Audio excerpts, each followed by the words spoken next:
Let's boost your English skills. Hello, listeners. Welcome back to the Boost English podcast. I'm Olivia, thrilled you're here today. And I'm David, always happy to share a mic with you, Olivia, and of course with our awesome audience. In this episode, you'll sharpen your English while hearing us break down our top 5 tips to achieve work-life balance. But first, David, did you catch the sunrise this morning? It was a deep pink over the city skyline. I did. I snapped a photo, actually. The clouds looked like cotton candy, made the commute feel lighter. Right? Moments like that remind me to slow down. Oh, speaking of slowing, my train was on time for once. Really? Mine too. Maybe the universe is telling us to start on a calm note. Okay, listeners, let's settle in. Grab a drink, sit comfortably, and let's jump into tip number 1.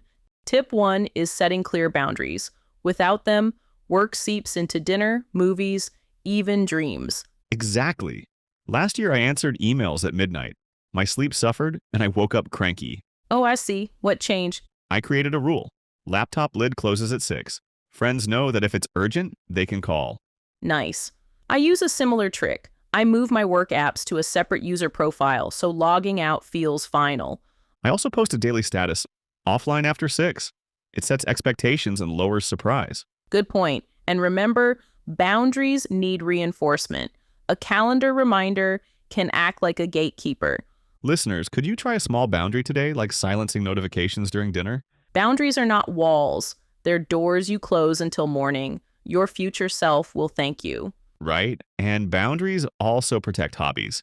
I started painting again because evenings are mine now. Oh, that sounds fun. What do you paint? Mostly landscapes. Remember that sunrise? It's going on canvas this weekend. Can't wait to see it. Okay, tip 2. Prioritize tasks. The to-do list can look like a skyscraper. Prioritizing shrinks it to a cozy house. Yeah, I rate tasks by impact and energy. High impact plus high energy tasks go first. That's smart. I ask, if I finish only one thing today, which one moves the needle? Listeners, write your top 3 on a sticky note. Everything else is extra credit. Right? And crossing items off releases dopamine, the brain's happy chemical. Who doesn't love a free dopamine hit, right? Exactly. Prioritizing is self-care, not just project management. I also schedule buffer time. If a task overruns, my day doesn't collapse like dominoes. Great tip. And review your list at lunch. Priorities can shift by afternoon. Tip 3. Schedule breaks. Sounds simple, yet many of us treat breaks like guilty pleasures.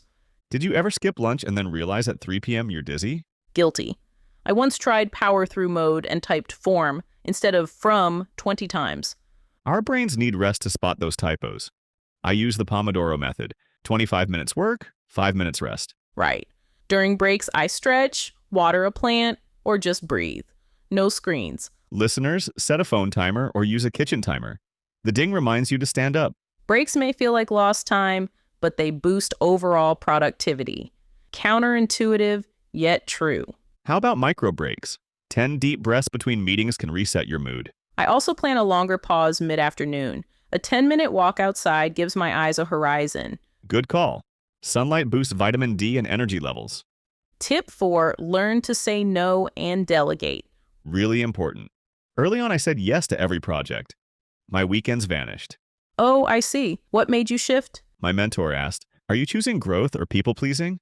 That hit hard. Great question. Saying no isn't rude. It's respectful of both parties' time. Exactly. And delegation isn't dumping work. It's sharing opportunity. Listeners, if a teammate can learn from a task, pass it along. You free bandwidth and they gain skills. Right? Start small. Maybe delegate note-taking in one meeting this week.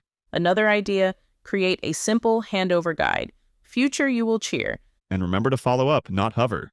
Trust builds confidence on both sides. Finally, tip 5, use technology wisely. Tech should serve you, not enslave you. Push notifications are like tiny fire alarms. They yank attention away. Well said. I disable social media alerts and batch email checks at set times. I also color code calendars. Blue for work, green for personal. A quick glance shows balance. Nice. And remember digital detox hours, perhaps 1 hour before bed. How about a weekend phone-free hike? Nature refreshes focus. For daily detox, try reading a paper book for 10 minutes. The tactile feel slows the mind. Good suggestion. And set Do Not Disturb to activate automatically every night. I keep a tech gratitude list, apps that truly help me so I remember why I keep them. Love that. It shifts the focus from mindless scrolling to mindful selection. Also, set your home screen to just one row of essentials. Fewer icons, fewer temptations. Minimalism isn't anti-tech. It's pro-intention. For families, create a shared charging station in the living room. Devices sleep together. Great idea. Physical distance equals mental distance. On Sunday nights, I audit my digital habits. 10 minutes of reflection saves hours later. Nice ritual. A quick self-check keeps balance on track. Okay, let's recap the 5 tips quickly.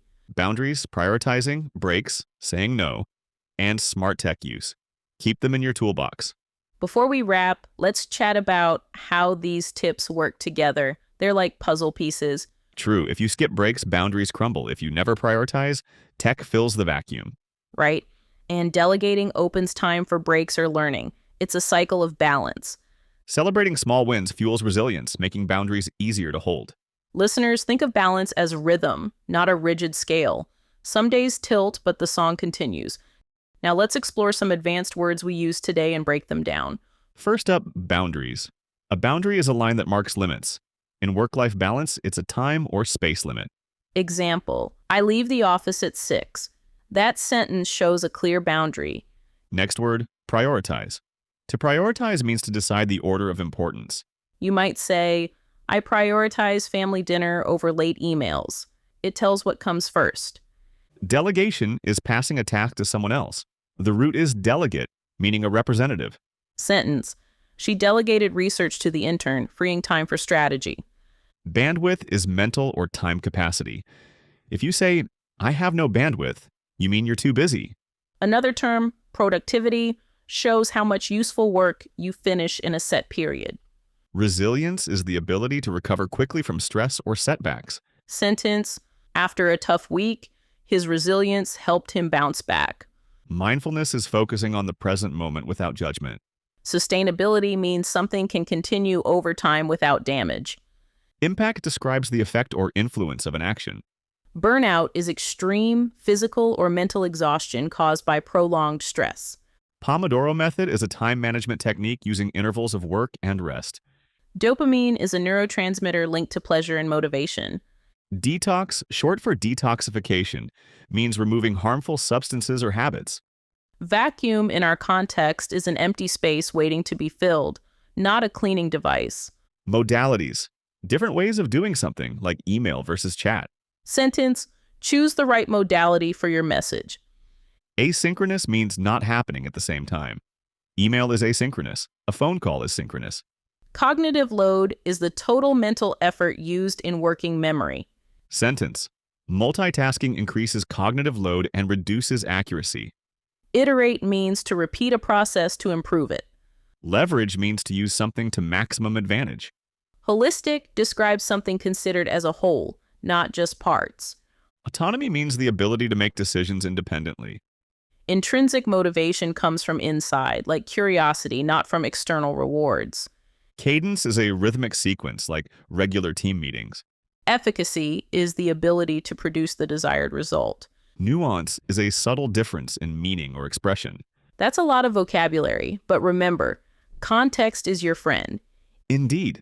Listen again, pause, repeat aloud, and you'll master these words.